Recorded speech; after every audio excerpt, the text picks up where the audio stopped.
اللہ تعالیٰ سے تعلق قریب ہے آپ کے خیال میں؟ جی پیارے سے اس لیے کہ وہ نمازیں پڑھتا ہے، اس لیے وہ دعائیں کرتا ہے. ڈپریشن یا گھبراہٹ، ڈپریشن نہیں ہوتا، ایک چیز ہے گھبراہٹ، جی پیارے. ایک ہوتا ہے ڈپریشن. یہ دو مختلف نفسیات دانوں کے ٹرمیں استعمال ہوتی ہیں. گھبراہٹ یہ ہے کہ بے چینی شروع ہو جاتی ہے دل میں، اس بے چینی ہوتی ہے کسی وجہ سے، اس کو ڈپریشن نہیں کہتے. ایک ڈپریشن ہوتا ہے بالکل آئسولیٹ انسان ہو جاتا ہے، اور اس میں پھر یہ ہے کہ سارا دن رونے کو دل چاہتا ہے، ہر بات پہ یہ پریشانی ہوتی ہے، ذرا ذرا سی بات پہ رونے کو، یہ ہو جائے گا وہ ہو جائے گا، افسردہ شکر ہے. ایک ہوتی بے چینی، گھبراہٹ پیدا ہوئی ہوتی ہے، ٹک نہیں سکتا انسان، یا ادھر جائے گا ادھر جائے گا، باہر نکلے گا، کوئی چین نہیں کسی کروٹ ہوتا. تو دونوں میں فرق ہے تھوڑا سا.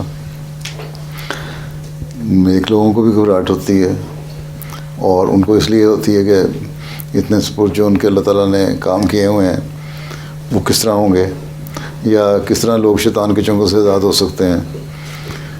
تو وہ باوجود اس کی دعائیں بھی کرتے ہیں. وہ حضرت صلی اللہ علیہ وسلم جنگ بدر میں اللہ تعالیٰ نے تسلی دلا دی تھی نا کہ تم جنگ جیتنی ہے، فکر نہ کرو.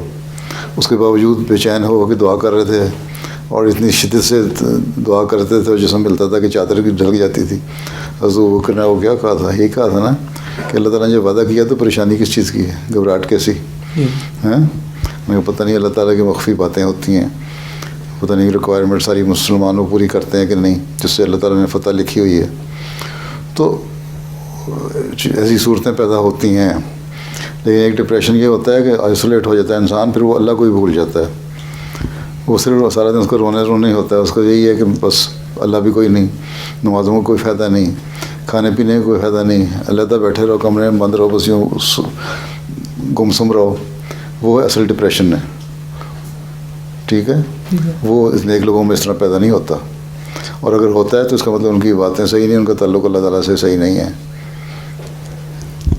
پیارے حضور اس سلسلے میں پھر کون سی دعا کرنی چاہیے، کیا اللہ تعالیٰ سے کس طرح اس کی مدد؟ اللہ تعالیٰ نے قرآن شریف سے کہا الا بذکر اللہ تطمئن القلوب، کہ اللہ تعالیٰ کے ذکر کرو اور اطمینان قلب حاصل کرو.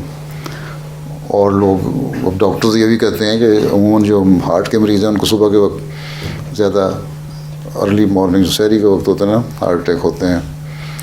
تو جو لوگ تہجد پڑھنے والے ہیں وہ اس فیز میں سے اس وقت گزر رہے ہوتے ہیں، وضو کی یا نماز پڑھی، تو عموماً ان میں جو ہے ہارٹ اٹیک کا ریشو وہ بہت کم ہے.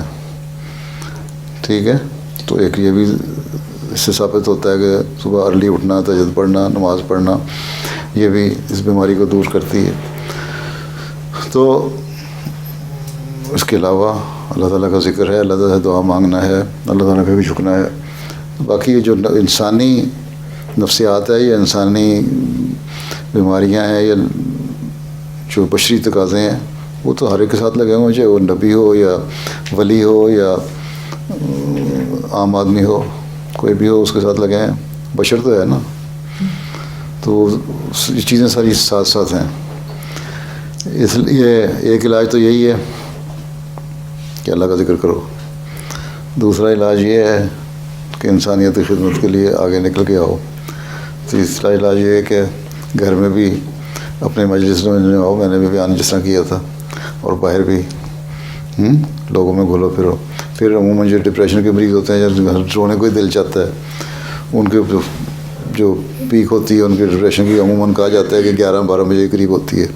اس وقت ان کو باہر نکل جانا چاہیے، ادھر سیر کرنی چاہیے، کھلی ہوا میں جائیں، فضا میں جائیں، تازہ ہوا لیں. ٹھیک ہے، بہت سارے ڈپریشن کے مریض میں نے دیکھے ہیں ہوتا ہے، اور رو رو کے برا حال ہوتا ہے، لیکن اللہ تعالیٰ سے دعا کی، اللہ تعالیٰ نے اس فیز میں سے ان کو نکال دیا. سالوں گزر گئے ہیں، کوئی بیماری کا نام و نشان بھی نہیں.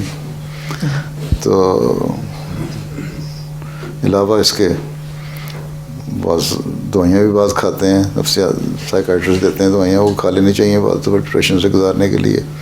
آج کل دنیا داری کے ایسے کچھ زیادہ بھی ہو گیا ڈپریشن. تو اس فیز میں سے جب نکل جائیں تو پھر آہستہ آہستہ ٹھیک ہو جاتے ہیں لوگ. جزاک اللہ.